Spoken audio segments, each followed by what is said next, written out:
Seguimos repasando información, como ya les mencionábamos, se llevó adelante el primer paro general parcial convocado por el PIT-CNT y en donde se reclamó que en el presupuesto se vean reflejados los compromisos electorales. El presidente de la central sindical, Marcelo Abdala. El paro tuvo alcance nacional y en Montevideo comenzó con una concentración en la explanada de la Universidad de la República y posterior marcha hasta la Plaza Cagancha, donde tras la entonación del himno nacional tuvo lugar la parte oratoria. El presidente de la central sindical recordó al gobierno que debe cumplir con las promesas electorales. Desarrollamos esta acción, además, cuando el presupuesto nacional, la ley más importante de los 5 años, debe resolver sí o sí, como bien dijo Alejandra, el 6+1 de inversión para la educación y la investigación. Debe resolver vivienda para que nuestro pueblo pueda vivir dignamente. Debe generar las condiciones de que entren a trabajar en el Estado las trabajadoras y los trabajadores que se necesiten. Debe terminar con un Estado que participa en los procesos de tercerización y precarización del trabajo y debe fortalecer la participación del Estado en la Estrategia Nacional de Desarrollo. Naturalmente, queridas compañeras y compañeros, nosotros no ingresamos en ese dogma de que no se puede tocar en nada la estructura tributaria, mejorar el margen fiscal del Estado para que se puedan desarrollar las inversiones necesarias para estos objetivos. Abdala reiteró el planteo que hace la central sindical para crear un impuesto al 1% más rico y así financiar políticas públicas dirigidas a reducir la pobreza infantil. Y hay varios conflictos arriba de la mesa a esta hora en nuestro país. Probablemente uno de los de más larga data es el conflicto en el sector pesquero y esa decisión que tomó la Cámara de Empresarios de convocar a personas obviamente no sindicalizadas, personas que en algunos casos habían renunciado a su sindicato porque no tenía la posibilidad de seguir trabajando, a que se sumaran a distintas flotas pesqueras y volver a retomar la tarea, más allá, insisto, del conflicto que mantiene con el sindicato de la pesca. Esto fue uno de los temas que trató el presidente del PIT-CNT, Marcelo Abdala, quien le propone al gobierno revocar los permisos a los empresarios del sector para poder, justamente bloquear esta iniciativa de la Cámara de la Industria Pesquera. Según Abdala, las empresas tienen más espíritu rentista que productivo. Ya van 2 propuestas que hace el Poder Ejecutivo de solución al conflicto, que son bien vistas por los trabajadores. Es más, este es un conflicto por el derecho al descanso, que es un derecho elemental en cualquier jornada de trabajo. Podían haber diferencias de cómo implementarlo. Los trabajadores inclusive estuvieron dispuestos a considerar una forma de solución en donde ya no era necesario subir un tripulante más y lamentablemente el sector empresarial lo rechazó nuevamente. Entonces lo que nosotros decimos es que el Estado le da determinados subsidios para la seguridad social, aporta recursos para sus necesidades energéticas y además los permisos de pesca le pertenecen al Estado.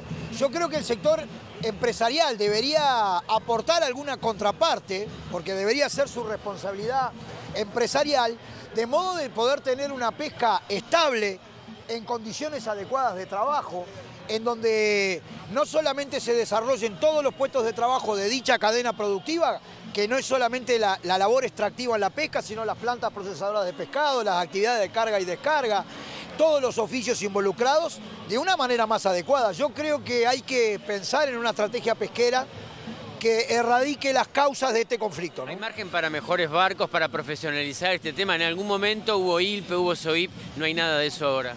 Los trabajadores de la pesca trabajan empapados muchas veces en jornadas extenuantes y en embarcaciones que son obsoletas, prohibidas en otras partes del mundo.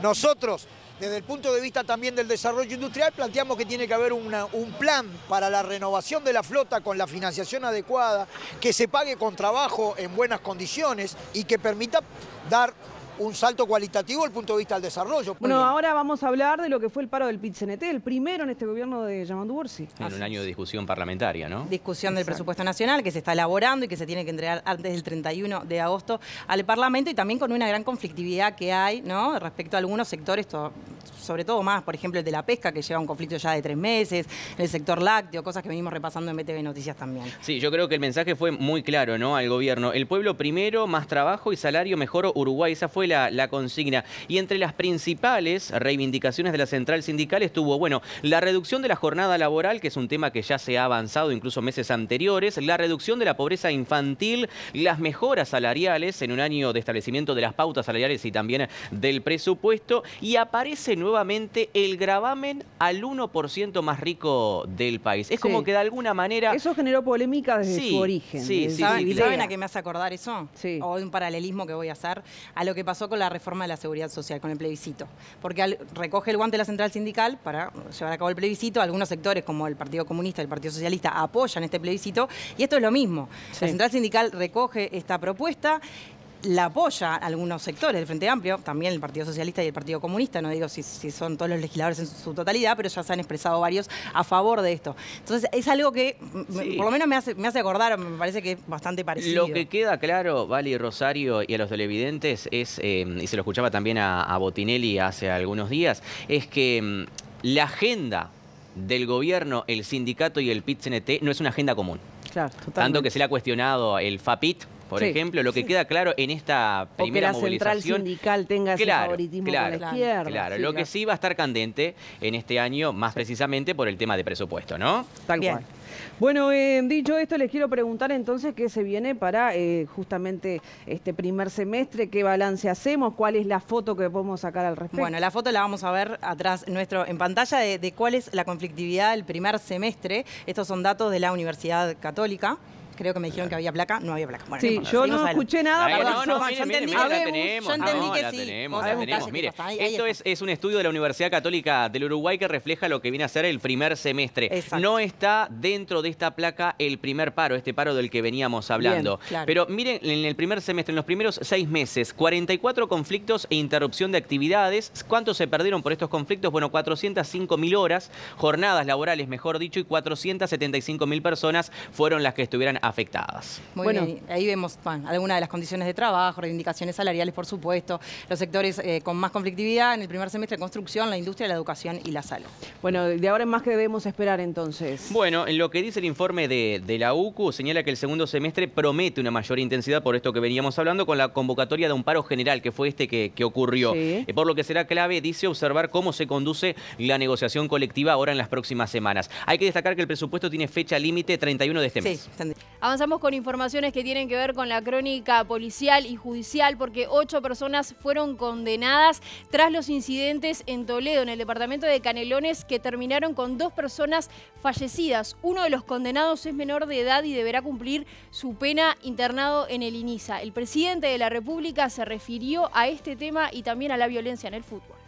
En primer lugar, nosotros desde el punto de vista procesal estamos en indagatoria preliminar, estamos a disposición de la Fiscalía Letrada Departamental de Toledo, estamos a disposición al punto tal de que hemos aportado también algunas evidencias que consideramos importantes, sobre todo con denuncias que ha recibido nuestro cliente y su círculo familiar en las últimas horas, y desde ese punto de vista nuestra colaboración con la investigación es plena y la intención de que se esclarezcan los hechos es inconfundible. ¿Por qué? Porque nosotros entendemos que hay legítima defensa y ni siquiera necesitamos presunciones ni hablar de la legítima defensa amplificada por la ley 19.889, ¿no?, mal conocida como ley de urgente consideración.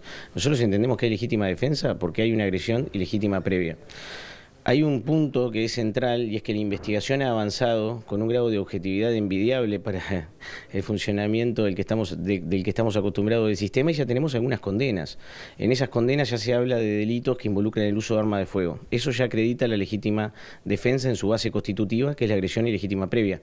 En criollo, mi cliente se estaba comiendo un asado, hay niños jugando en el patio, vienen 6 personas en moto con las caras cubiertas exhibiendo armas de fuego, y lo que hizo fue evitar una tragedia. ¿Cuál hubiera sido la tragedia?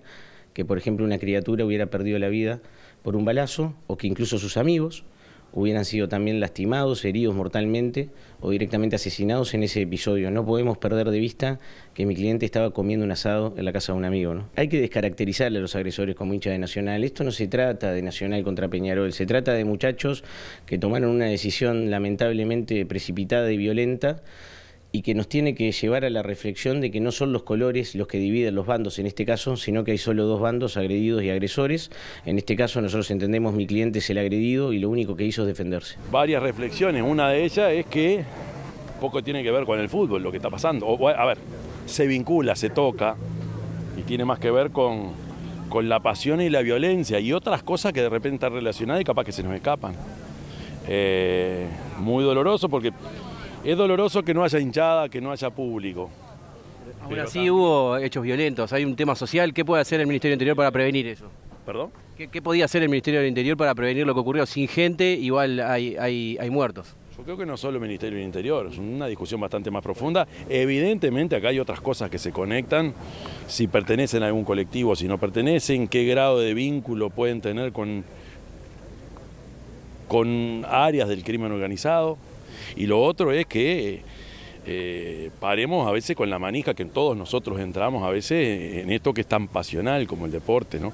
Quedó demostrado, repito, que la violencia está ahí y que los detonantes o las chispas pueden ser muchas.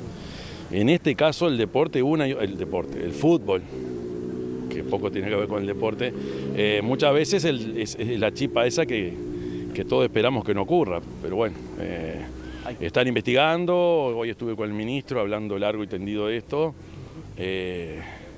es complejo porque además se termina de aclarar, o aparentemente se estaría aclarando lo de la bengala, pero todo lo que pasó para llegar a esa determinación o a esa definición fue bastante complejo y con ribetes complicado.